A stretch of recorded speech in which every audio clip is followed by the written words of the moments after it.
We have to be very careful about what we say and what we put out there. I completely disagree. We have to be brave. So many things have happened, it's hard to keep up. I agree. It's a lot to cover. 안녕하세요, 청취자 여러분. 오늘 저희는 당신께서 보내주신 다양한 자료들, 이걸 바탕으로 2025년을 앞두고 있는 여러 현안들을 좀 깊이 파고들어 볼까 합니다. 네. NH투자증권의 2025년 글로벌 리스크 전망 보고서도 있고요.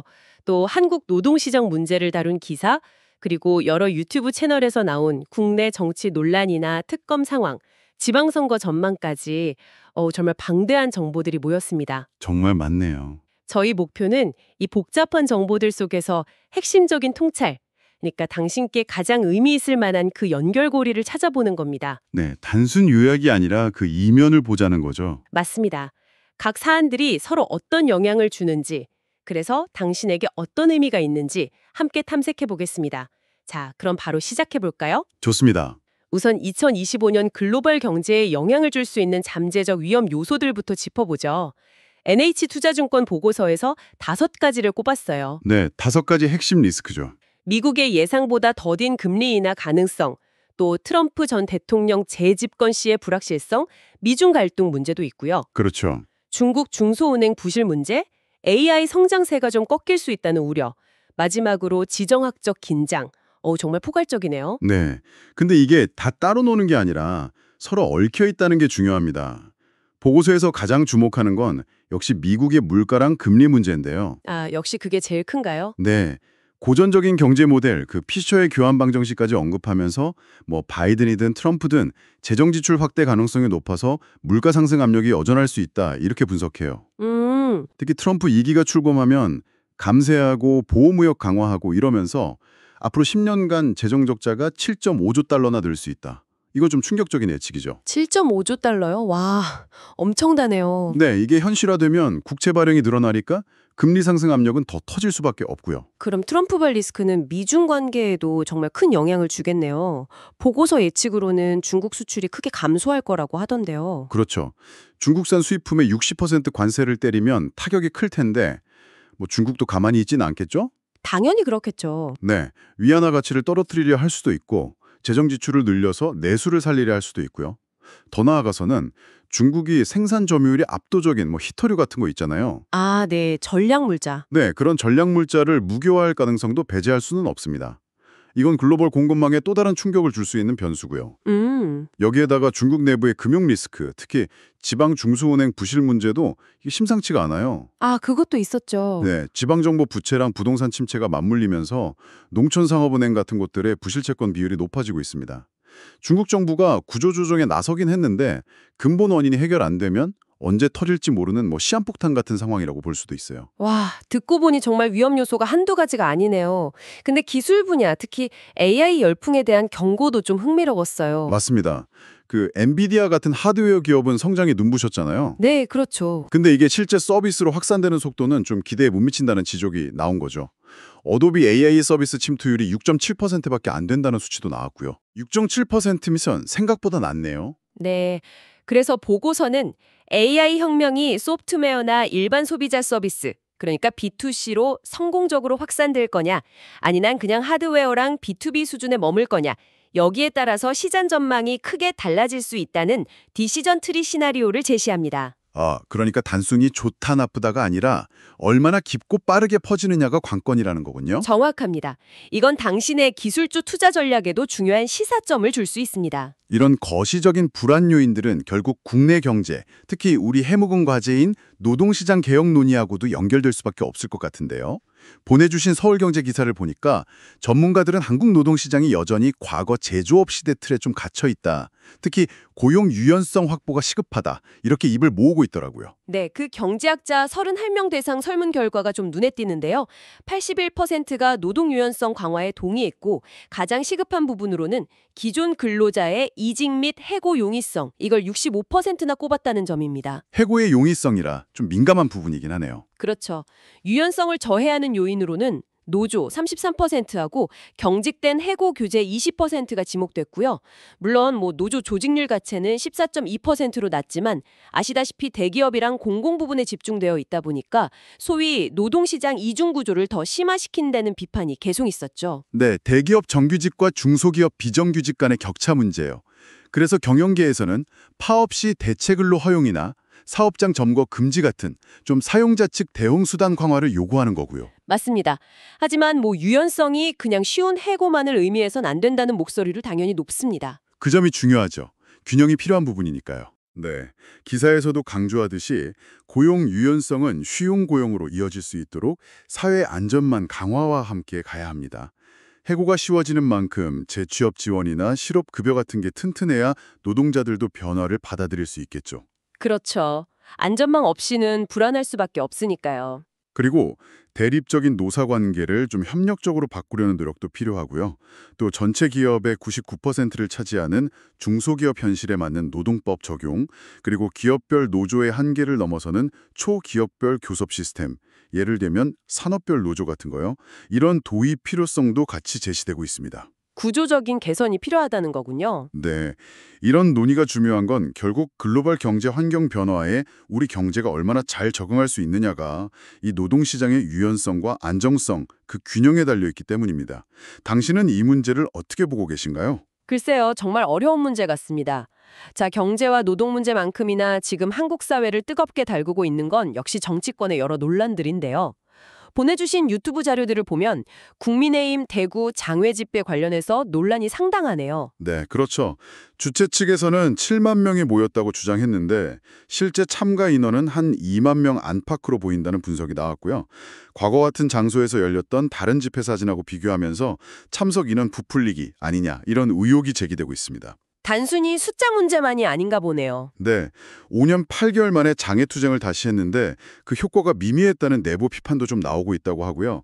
일각에서는 과거 야당 시절에 강경투쟁만 하다가 선거에서 어려움을 겪었던 그런 상황이 반복되는 것 아니냐 이런 우려, 소위 데자뷰 현상이라는 분석도 있습니다. 아, 데자뷰요. 네. 그리고 또 당 지도부에서 윤핵관이라는 용어가 들어간 현수막은 좀 쓰지 말아달라 요청했는데도 현장에서 많이 보였다는 점, 이건 당내 소통이나 통제력에 좀 문제가 있는 거 아니냐는 의문을 낳게 하고요. 그렇군요. 이런 외부 활동 말고 내부적으로는 통일교 연루설이 다시 또 불거지고 있네요. 네, 김어준 뉴스공장에서 공개된 그 윤영호 씨하고 건진법사로 알려진 인물 간의 문자 메시지인데요. 이게 파장이 좀 클 수밖에 없어 보입니다. 어떤 내용이었죠? 차기 당대표 경선을 앞두고 특정 후보자들이 통일교 쪽에 지원을 요청했고 심지어는 김건희 여사 지시로 통일교가 조직적으로 당원 가입 같은 걸 지원했다. 이런 내용이 담겨 있어서요. 와, 만약 사실이라면 이건 정말 큰 문제인데요. 그렇습니다. 특정 종교단체가 주요 정당의 지도부 선출 과정에 조직적으로 개입하려 했다는 거니까요. 이건 민주주의의 근간을 흔들 수 있는 매우 심각한 사안이라는 평가가 나옵니다. 네. 특히 메시지에서 그 건진법사라는 인물이 특정 후보들을 두고 심판이라 포기했다, 윤심에서 멀어졌다, 이기적이라 안 좋아한다, 이런 식으로 평가하는 부분은 이게 정치적 영향력 행사를 넘어서서 거의 후보자들을 품평하면서 개입하려 한 정황으로 비칠 수 있어서 상당히 충격적입니다. 아, 이 의혹의 진위 여부가 앞으로 전국에 큰 영향을 미치겠네요. 네, 중요 변수가 될 수 있습니다. 이런 정치적 논란 속에서 사법부 개혁에 대한 목소리도 좀 나오고 있네요.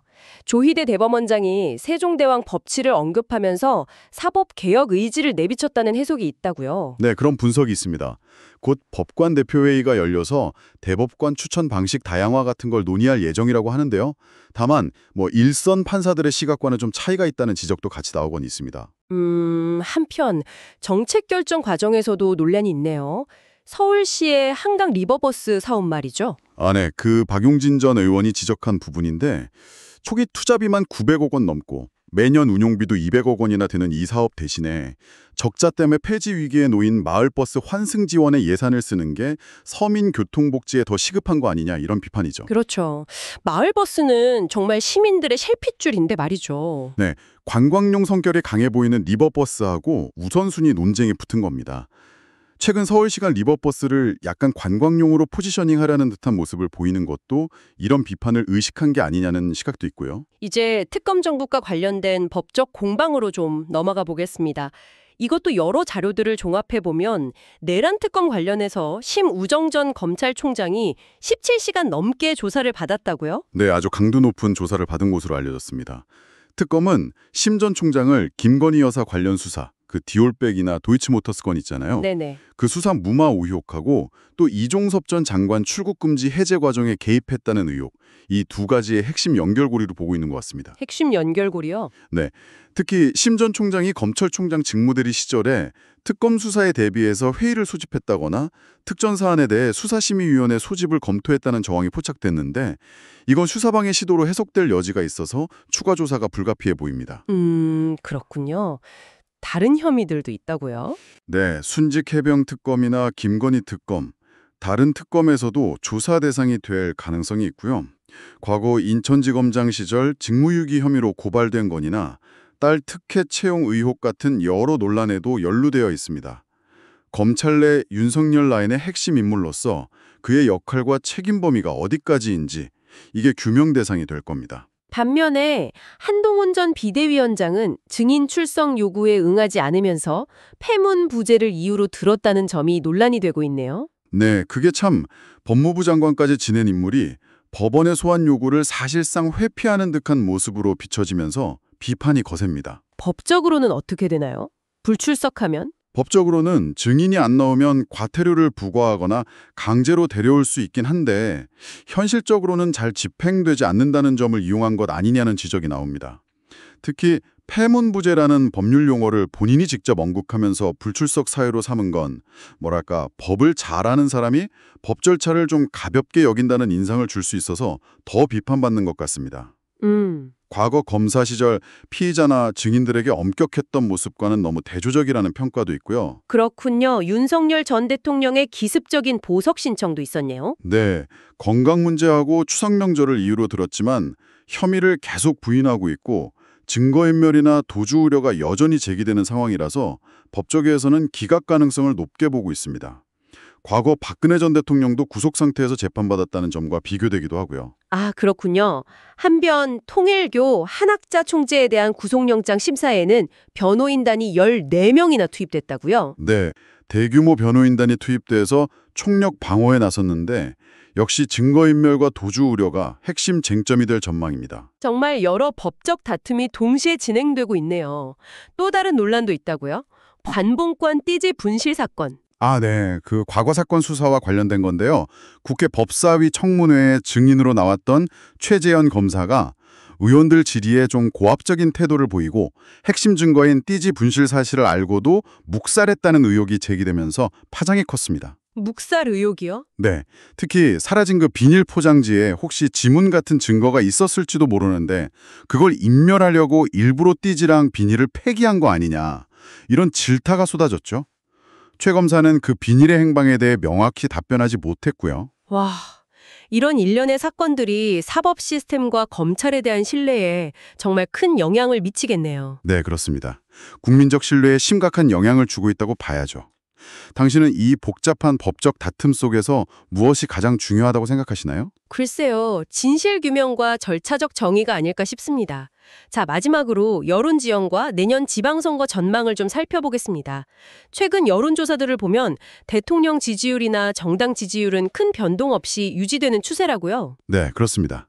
민주당 지지율이 국민의힘을 약 2배 가까이 앞서는 구도가 계속되고 있습니다. 근데 흥미로운 점은 차기 대선 주자 선호도 조사가 조사 방식에 따라 다르게 나타난다는 거네요. 맞습니다. 갤럭처럼 응답자가 자유롭게 답하는 방식, 그러니까 주관식 조사에서는 조국 혁신당 대표가 1위를 기록했는데요. 반면에 박시영 TV처럼 보기를 제시하는 객관식 조사에서는 김민석 의원이 압도적인 1위를 차지했습니다. 정청래 최고위원도 높게 나왔고요. 아, 방식에 따라 결과가 그렇게 다르군요. 네, 이대 아닌 민주당 내에 차기 구도가 좀 유동적이고 또 질문 방식에 따라 응답자의 심리가 다르게 작용할 수 있다는 걸 보여주는 거죠. 40-50 정치인 기대주 조사에서는 김용민, 강원식, 박주민 의원 등이 거론되기도 했습니다. 한미 관세 협상 대응에 대한 여론도 좀 눈에 띄네요. 불합리한 요구는 수용하면 안 된다는 응답이 80%를 넘었다고요? 네, 김어준 뉴스공장 자료에 따르면 그렇습니다. 국익 우선 원칙에 대한 강한 공감대가 확인된 셈인데요. 반면에 일본처럼 빨리 미국의 요구를 수용해야 한다는 의견도 15% 이상 나왔어요. 특히 20대 남성층에서 이 비율이 34%로 높게 나타난 점은 여러 해석을 낳고 있습니다. 20대 남성에서 34%라 생각해 볼 지점이네요. 네, 이제 시선은 자연스럽게 내년 6월 지방선거로 향하는데요. 현 정부 임기 중반에 치러지는 만큼 정권에 대한 중간평가 성격이 매우 강할 수밖에 없습니다. 현재 광역단체장 분포를 보면 국민의힘이 12곳, 민주당이 5곳으로 여당이 압도적인데 이게 바뀔 가능성이 있다는 거죠. 네, 최근 총선 결과나 현재 정당 지지율 추세를 보면 내년 선거에서 상당한 지각 변동이 일어날 가능성이 높다고 봐야겠죠. 역시 최대 격전지는 수도권이겠네요. 그렇죠. 서울에서는 오세훈 현 시장의 재선 도전에 맞서서 민주당에서는 박주민, 서영교, 전현희 의원 등이 후보로 거론되고요. 상황에 따라서는 김민석 의원 같은 중량급 인사가 차출될 가능성도 열려 있습니다. 경기도는요? 경기도는 김동연 현 지사의 재선 가도에 추미애 전 장관이나 김용민 의원 등이 도전장을 내밀 가능성이 있어서 경선부터 본선까지 아주 치열할 것으로 예상됩니다. 인천도 관심이 높죠. 네, 유정복 현 시장에 맞서서 박찬대 민주당 원내대표가 나올지 여부가 최대 관심사고요. 부산은 박형준 현 시장과 민주당 전재수 의원 간의 재대결 가능성이 높게 점쳐지고 있습니다. 그 외 지역들은 어떻습니까? 울산, 충청권, PK 일부 지역에서도 접전이 예상되고요. 호남하고 제주는 민주당 강세 속에서 현역 단체장이 자리를 지킬지 아니면 새로운 도전자가 부상할지가 관전 포인트입니다. 결국 민주당은 과반 이상 확보를 목표로 할 거고 국민의힘은 현상 유지가 목표겠군요. 네, 민주당은 현재 불리한 구도를 뒤집으려 할 것이고 국민의힘은 수도권과 충청권 등 핵심 지역을 방어하면서 현재 우위를 지키려 하겠죠.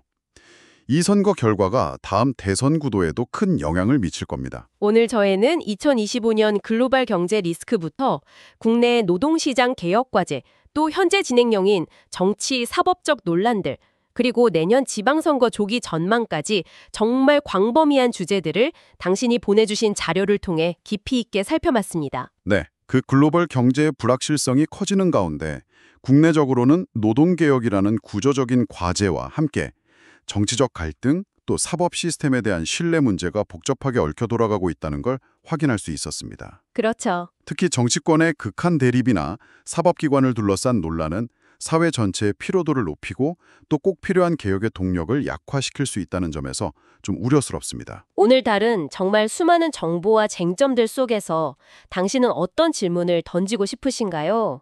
글로벌 리스크 관리, 노동시장 유연화와 안정화의 균형 문제, 정치 및 사법 시스템의 신뢰 회복, 그리고 다가올 선거에서의 민심의 향당.